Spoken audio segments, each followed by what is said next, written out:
You're up early, cleaning diapers, making breakfast, doing dishes, and hustling to get your kids to school in time, all while wondering how you can make a little bit of extra cash without adding too much more chaos to your life. Trust me, I get it. That's why today I wanted to share 5 side hustles that are perfect for stay-at-home moms, because these side hustles can easily fit into your schedule, and most likely making money while being a stay-at-home mom is going to be really simple because it's going to start with something you're already doing. So that actually brings me to side hustle idea number 1, which is to start with something you're already doing. As a stay-at-home mom, you're probably already doing a lot. Things like childcare, cooking, organizing your life for your family, planning, budgeting, cleaning, etc. So my first idea and suggestion for you is to think of one of those things that you're already doing for your family and think about how you can turn that into a service, into a business. So here are some examples.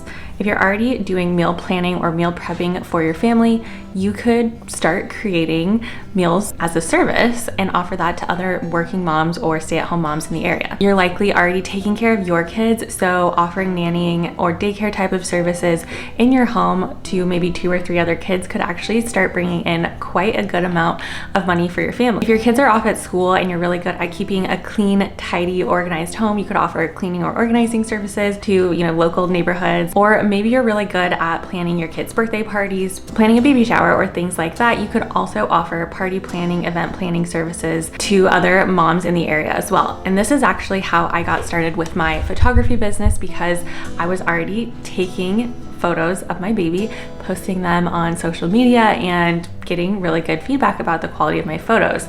That's how I ultimately ended up deciding to start a photography business and starting to offer my photography services to other moms in the area. Once you have an idea like that figured out, start posting it on local Facebook groups to start gaining momentum, start gaining visibility. Start an Instagram page for your business as well. Make sure you're tagging, local geotags, local hashtags, that type of thing, to start building an audience and a way to kind of build momentum and grow that service. You could even start offering some of these products or services to family members or friends for free, just so you can kind of build a little bit of a portfolio so that you do have, some experience to show people on social media. Or you could even post flyers at some kind of daycare events or things like that, and make sure that you're setting different kind of packages or different hourly rates, because people have different budgets all over the board. So that's a few ideas to kind of get started on how to make some momentum with that. But ultimately the idea here is to find something that you're already doing, that you're already really good at, and offer it as a service to your neighborhood, to moms in your area. All right, so side hustle idea number 2 is to start a YouTube channel or TikTok page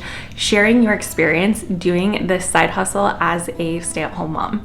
So I actually think that there is a really, really strong interest in viewers for watching what stay-at-home moms do all day, especially if they have, little side hustles or side gigs that bring in extra cash. If you want to start a successful YouTube channel, make sure you snag my digital download down in my description box, Mom to Monetized, a busy mom's guide to starting a YouTube channel. In that guide, I talk about every step you need to know in order to start a YouTube channel, have it gain momentum, have it make money for you. So if you really, really want a thorough step-by-step guide, make sure you check that out. And by the way, if you're a man or not a mom, it's still going to be useful for you, but obviously my channel is tailored to stay-at-home moms, so that's why it has that title. Regardless, you can get started by starting to document every little bit and piece of your life. Again, talk about things that you're doing, how you're managing your time as a stay-at-home mom, and how you're bringing in extra cash from that side hustle that you just started as a service from something you're already doing. A tip I have for you is to not worry about having it be perfect. I think people are really connected to authenticity and real life moments. And if you're leveraging TikTok, I definitely recommend using trending sounds and that type of thing to make sure that your videos are going to pop up on people's For You page. Some niche ideas for you if you want to pursue this a little bit further could be mom hacks or daily routines, budget-friendly meals or toddler meal ideas, home management such as how you manage your budget as a stay-at-home mom, cleaning routines, or pregnancy or postpartum advice. Really focus on creating content that is valuable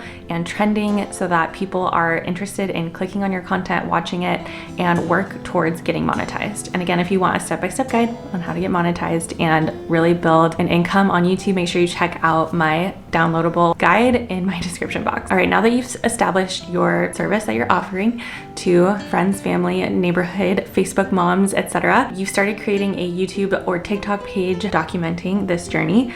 Next, you're going to want to start an affiliate program.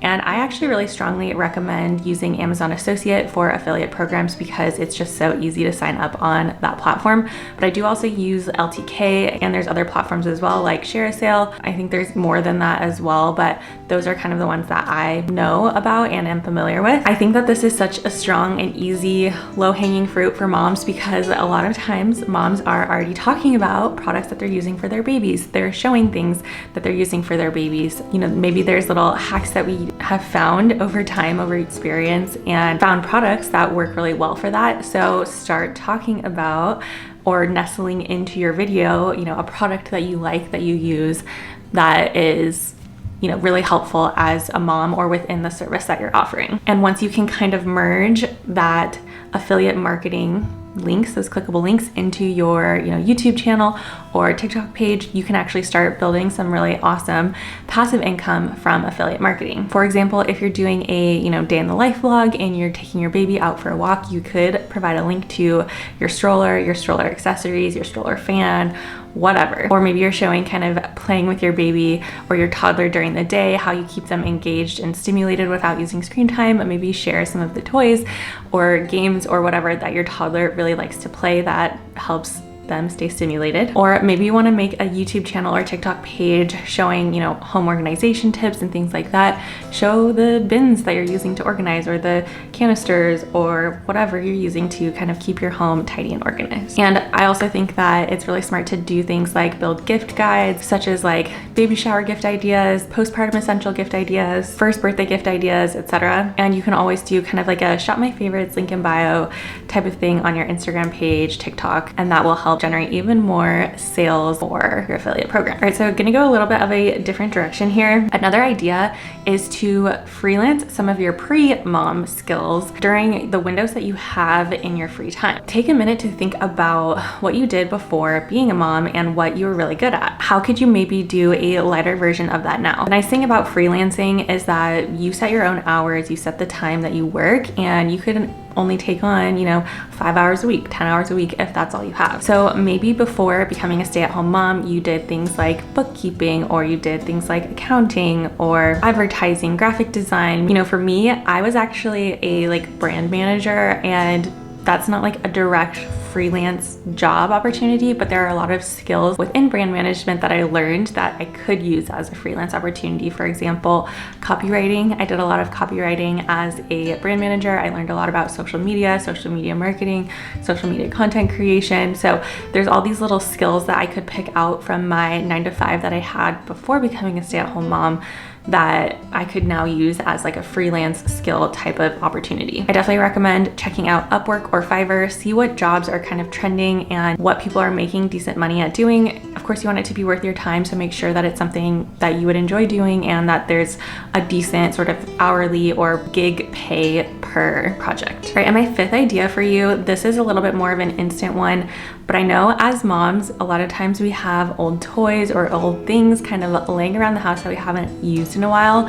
So I recommend doing a little bit of a dive into that and think about ways you can resell or flip items in your home. Start out by decluttering.